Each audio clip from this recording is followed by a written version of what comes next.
ভোরের আলো ফুটতেই নিস্তব্ধ গ্রাম জেগে ওঠার আগেই শিক্ষার আলো ছড়াতে বেরিয়ে পড়েন ৭৮ বছর বয়সী প্রবীণ শিক্ষক লুৎফর রহমান। কখনো পায়ে হেঁটে, আবার কখনো জরাজীর্ণ পুরনো বাইসাইকেল চালিয়ে টানা ৫০ বছরেরও বেশি সময় ধরে তিনি ছুটে চলেছেন সুবিধাবঞ্চিত ও দরিদ্র শিশুদের দ্বারে দ্বারে। পারিশ্রমিক মাত্র ১ টাকা।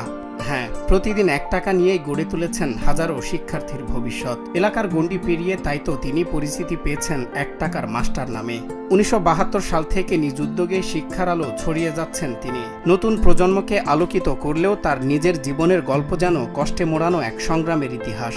আমাদের ছাড়ের পড়া ভালো লাগে। ছাড়ার মধ্যে কি কবিতা, পশু পাখির নাম, ফুলের নাম, জাতীয় মাছের নাম, ছড়া এগুলো পড়ায় এবং ছাড়ের পড়া আমাদের ভালো লাগে। ছাড় খুব ভালো করে পড়ায়। ছাড় আমাদের বাড়ি থেকে ডাকে নিয়ে এসে পড়ায়। ছাড় আমাদের ছড়া ধরে, সবসময় খোঁজ করে, তারপরে ডাকে নিয়ে এসে পড়ায়। ছাড়ের কাছে পড়িয়া সবকিছু জানতে পারি। ছাড়ের কাছে পড়ি, ছাড় আমাদেরকে প্রতিদিন পড়ায় এবং নিয়মিত পড়ায়। ছাড় আমাদেরকে খুব ভালো করে পড়ায়, আমরাও ভালো করে পড়ি। গাইবান্ধা সদর উপজেলার বাগুড়িয়া গ্রামের এই শিক্ষক দারিদ্র্যের সঙ্গে লড়াই করেও সমাজের জন্য কাজ করে যাওয়া এই মানুষটির জন্যই বদলে গেছে বেশ কয়েকটি এলাকার চিত্র।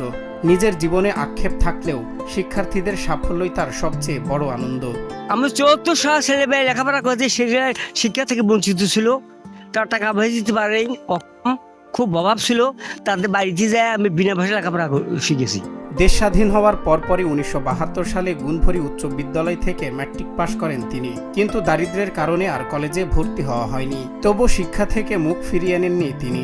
নিজে না পাওয়ার কষ্টকে শক্তিতে রূপ দিয়ে শিশুদের ঝরে পড়া ঠেকাতে শুরু করেন বাড়ি বাড়ি গিয়ে পড়ানো। শুরুতে বিনা পারিশ্রমিকে, পরে প্রতিদিন ১ টাকা করে নেওয়া শুরু করেন। উনি সকাল থেকে সন্ধ্যা পর্যন্ত মানুষের বাড়িতে যায়, যাদের ছেলে মেয়ে পড়তে পারে নাই, লিখতে পারে না, তাদেরকে বাড়িতে ডেকে নিয়ে এসে তাদেরকে পড়ায়। তার জীবনের পথটা কখনো সহজ ছিল না। একসময় সচ্ছল পরিবারে থাকলেও ১৯৭৪ সালের ভয়াবহ বন্যা আর নদী ভাঙনে ভিটেমাটি হারিয়ে ওয়াবদা বাঁধের পাশে ছোট্ট একটি টিনের ঘরে আশ্রয় নিতে হয় তাকে। সেখান থেকেই শুরু হয় দীর্ঘ সংগ্রামের পথ চলা। তারপরে থেকে ছেলেরা আমাকে খুশি করি ১ টাকা করে দেয়। কেউ দেয়, কেউ দেও না। আমার উদ্দেশ্য তা না, আমার উদ্দেশ্য এটা লেখা এডুকেশনে বিগ বম ন্যাশনাল শিক্ষা যে মেরুদণ্ড লেখাপড়া অর্জনকারী আমার উদ্দেশ্য। শিক্ষার্থীদের ভিড় আর তাদের উপস্থিতি বলে দেয় এই শিক্ষক তাদের কাছে কতটা প্রিয়। এই মধুর সম্পর্ক দেখে মুগ্ধ অভিভাবকরাও। তাদের মতে এমন মানবিক শিক্ষক এই সময়ে সত্যি বিরল। তথ্য প্রযুক্তির এই যুগে যেখানে হাজার হাজার টাকা খরচ করে অনলাইনে ক্লাস ও কোচিং করাতে হয়, সেখানে মাত্র ১ টাকার শিক্ষার আলো ছড়িয়ে দেওয়া এই মানুষটি হয়ে উঠেছেন এক অনন্য উদাহরণ। আমার মনে করে মেয়ের ঘরক ছেলের ঘরক মনে করে ডেইলি আগে আমরা এখানে পড়াছি ১ টাকা দিয়ে দিয়ে, অভাবী মানুষ ছিলাম, ১ টাকা দিয়ে দিয়ে পড়াছি। সব সময় আমি টাইম মতোই আসছি, টাইম মতো আসিয়ে চলি ঘর ডাকে ঢুকি পরে টরে গেছি। পড়াবি চলি ঘর পড়াম, এখন আমি পড়ানো পড়ান পড়ান কত করি ১ টাকা করি হোক, ১ টাকা ৪ টাকা দিন, ৪ টাকা দিন, ৪ টাকা করে না দিয়ে ২ দিন পর ৮ টাকা করে দিছি। ৮ টাকা দিছি, ১০ টাকা আমি ঘরে দিছি। প্রায় সাড়ে কাটা পড়ছি, তখন ১ টাকা করে দিছি। হয়তো বা কেউ কেউ একটু ভাত খাওয়াইছে, তারপর আছে নাস্তা করাইছে। স্যারের তো অনেক সমস্যা এখন, মনে করেন একটা সাইকেল নাই, তারপর আছে হয়তো বাড়িতে লেট্রিন বলে নাই শুনলাম সেদিন, ঘর দুয়ারও খারাপ, এলে একটু ভালো করে দিলে ভালো হয়।